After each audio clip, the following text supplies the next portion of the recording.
This is part 2 presentation on consolidated financials with a non-controlling interest, a mid-year acquisition, and a step acquisition. Where when we talk about a step acquisition here, we're talking about you own 20, but up to 50%, and then you buy more, and now you have to do consolidated returns. So that's what we're talking about here, and this is part 2 of this 4-part presentation. Mid-year acquisition, when control of a sub is acquired at a time subsequent to the beginning of the sub's fiscal year. Income statements are consolidated as usual. The sub's pre-acquisition revenue and expenses are excluded from the parent's consolidated statements. What you have to remember is you only get to consolidate revenue and expenses from the point of the purchase, and that also includes you only get to amortize from the point of purchase. Beginning retained earnings of the sub is adjusted based on the prior acquisition net income less dividends if paid prior to the acquisition. So what you need to always remember to do is you need to adjust the sub's retained earnings by prior acquisition net income, and then if they paid dividends, back that out. Only a partial year's amortization on excess fair value is taken. Now let's look at an example.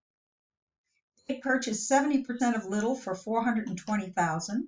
The remainder continued to trade at $174,000. At the time of the purchase, Little had the following accounts. The building had a remaining life of 10 years, and there was a non-recorded patent of 140 with a 5-year life.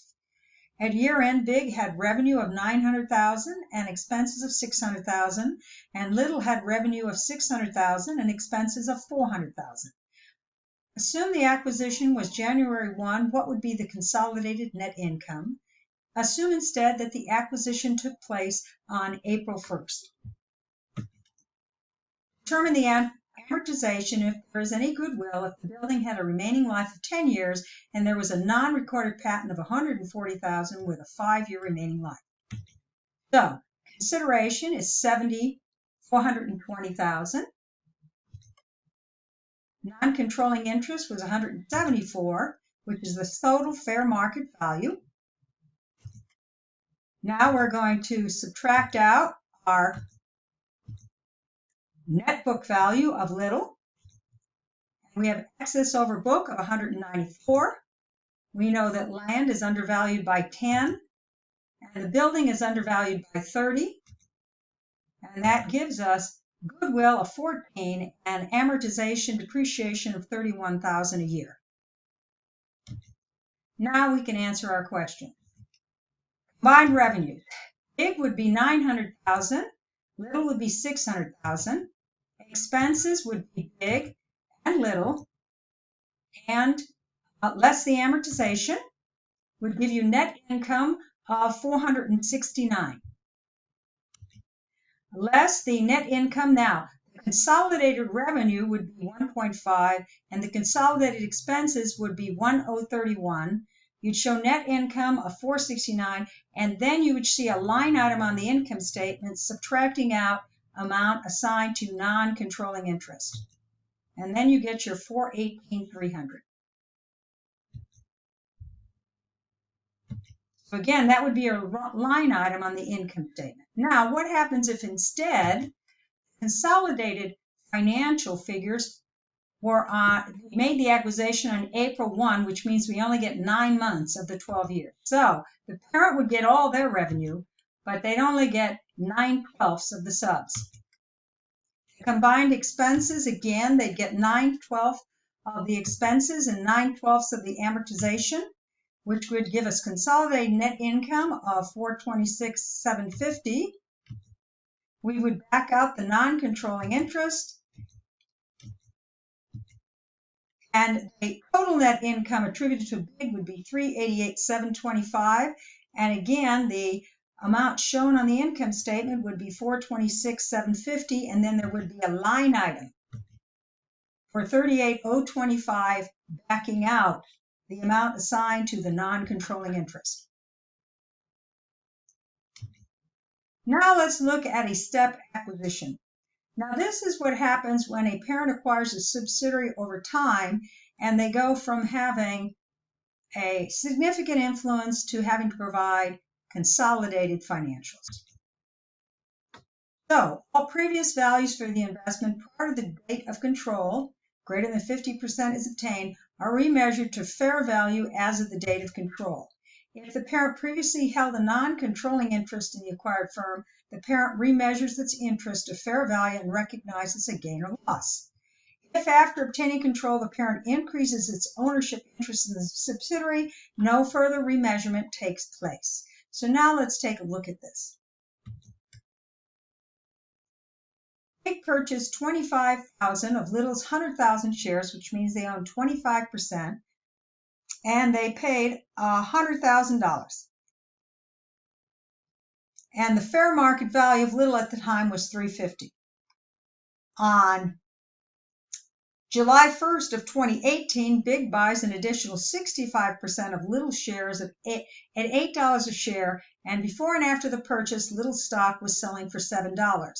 Little's fair market value of net assets is $700,000. How much goodwill should Big show on the consolidated financials? Fair market value of the current shares. Now remember, we would show our original 25,000 shares at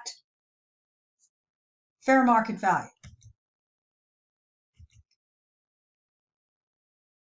We would have made an adjustment to recognize the gain. New shares acquired, and then the non-controlling interest, which tells us the total acquisition date fair market value is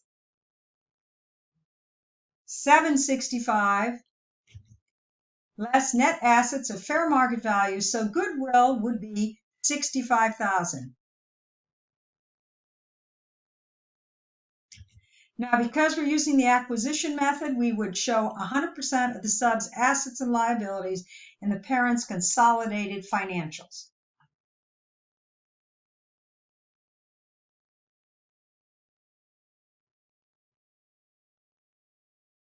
However, we know that that whole $65,000 would be assigned to the parent, since it's because of that stock bump that they had to pay it. All right, let's look at a second example.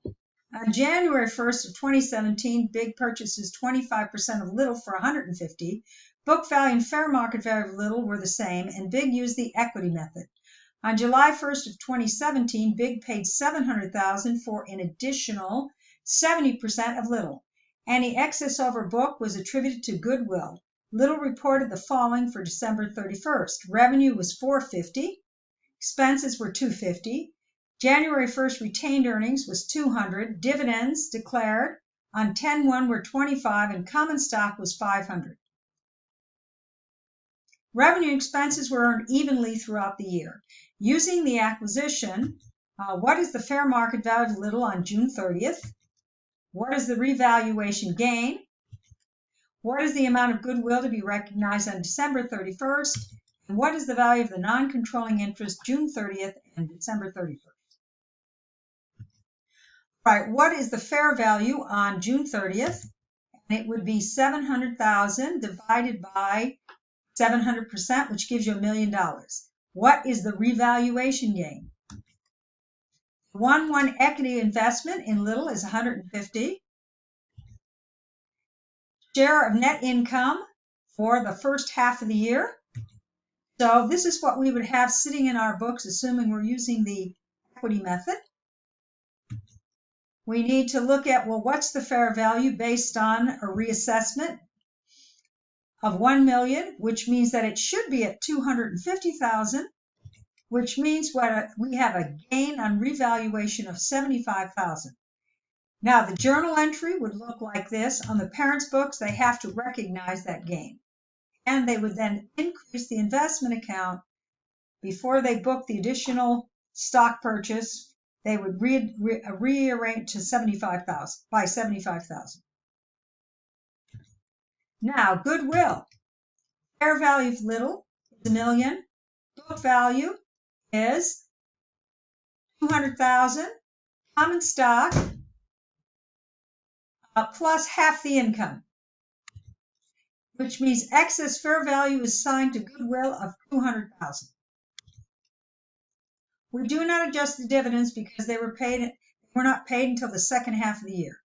Non-controlling interest would be $50,000. Now the non-controlling interest investment value would be $1 million plus income for 6 months less dividends times 5%, which would give you $54,000. Big investment in little, if using equity method, would be $1,026,000. This ends part 2 of a 4-part presentation on accounting for non-controlling interest.